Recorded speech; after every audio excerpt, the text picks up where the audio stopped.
Selamat siang bos-bosku semua, apa kabar hari ini? Senang berjumpa lagi dengan saya ya bosku.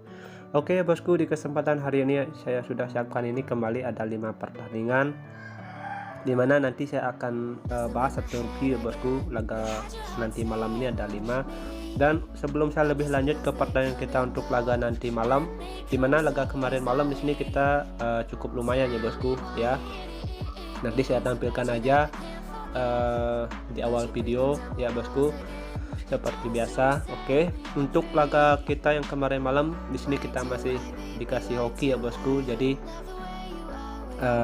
di sini kita emang beruntung di laga kemarin malam. Jadi untuk laga kemarin malam saya tidak terlalu banyak untuk mengulas. Di sini saya akan lanjut aja bakalan bahas laga saya yang nanti malam.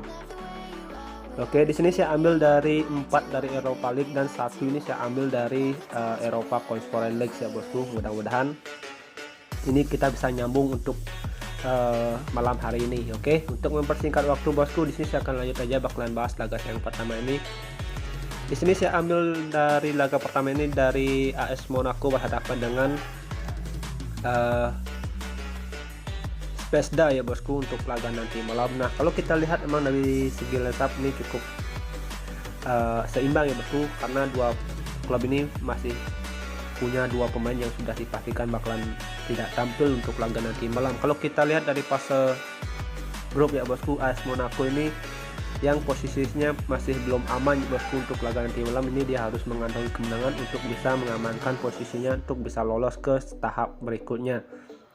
Kalau juga kita lihat dari 5 laga terakhir ya bosku, atau perjalanan dari 2 klub ini, emang ini 2 klub beda kasta. Kalau kita lihat emang dari laga terakhir di sini AS Monaco mampu mengantongi skor dengan 1-0 untuk menang tipis. Kalau kita lihat untuk laga nanti malam, setidaknya ini AS Monaco harus bisa mengantongi kemenangan untuk bisa lolos ke fase berikutnya. Jadi kalau kita lihat dari standing klasemen sementara sini, AS Monaco ini pasti mengejar target untuk bisa berada di puncak klasemen, atau enggak aman lah posisinya untuk bisa lanjut ke babak selanjutnya. Jadi kalau kita lihat dari pasaran handicap dan over under, paling enak kita bermain di AS Monaco di handicap setengah, atau bisa bermain di over 2,5 untuk laga nanti malam. Saya rasa Zvezda yang bermain di away bakalan ada perlawanan untuk laga nanti malam. Dan next di laga kita yang berikutnya, di sini saya ada di laganya Karabakh berhadapan dengan Freiburg. Kalau kita lihat emang dari segi line-up ini ada 3 pemain ya bosku dari Freiburg yang bakalan absen, tapi tidak mengendorkan serangannya untuk laga nanti malam. Kalau juga kita lihat performanya Freiburg yang sudah berada di posisi aman ya bosku untuk laga nanti malam ini, kemungkinan sini kalau kita berhadapan dengan Karabakh, saya rasa Freiburg ini bisa ya bosku mengantongi kemenangan dengan selisih 1 gol ini, saya rasa bisa. Oke, jadi kalau kita lihat emang di laga head to head ini Freiburg menang dengan skor tipis dengan selisih 1 gol ya bosku. Jadi kalau kita lihat dari pasaran handicap dan over under, dan setelah saya analisa kekuatan 2 klub ini ya bosku, 2 klub ini kita bisa bilang performanya ini agak kurang seimbang. Di sini Freiburg yang lebih mendominasi menurut analisa saya. Jadi bos-bosku bisa pegang laga nanti malam ini Freiburg di nahan 3/4 atau bisa bermain di under 2/3 untuk laga nanti malam. Oke, saya rasakan Freiburg ini tidak bakalan tumbang ya bosku untuk laga nanti malam. Oke, ambil yang sehati, yang kurang bisa di skip. Dan next di laga kita yang ke 3, di sini saya ada di laganya Trabzonspor berhadapan dengan Ferencváros. Oke, jadi kalau kita lihat ya bosku dari segi line-up ini cukup berat juga bagi tuan rumah. Dan kalau juga kita lihat dari 5 laga atau 5 debut masing-masing 2 klub ini ya bosku, dan dilihat dari head to head,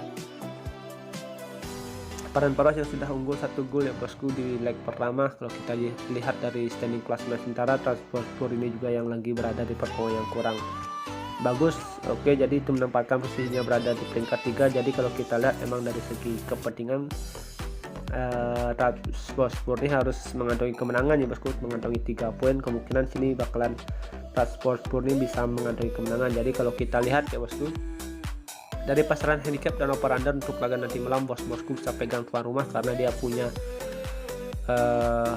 penguasaan bolanya juga dia mendapatkan ya bosku bermain di kandang, dan ritme permainan dan auranya juga pasti didapatkan oleh Trabzonspor. Jadi bosku bisa pegang Trabzonspor tuan rumah di handicap 3/4 atau bisa bermain di over 2,5 untuk laga nanti malam. Dan next kita lanjut ke laga kita yang keempat.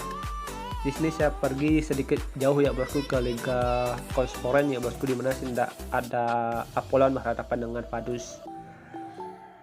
Kalau kita lihat dari standing klasemen sementara ya bosku di grup G, Apollon yang lagi menempati peringkat 3 ya bosku itu dengan mengantongi 4 poin. Nah kalau kita lihat emang dari segi kualitas dua klub ini cukup seimbang kalau menurut analisa saya ya bosku. Dan kalau juga kita lihat dari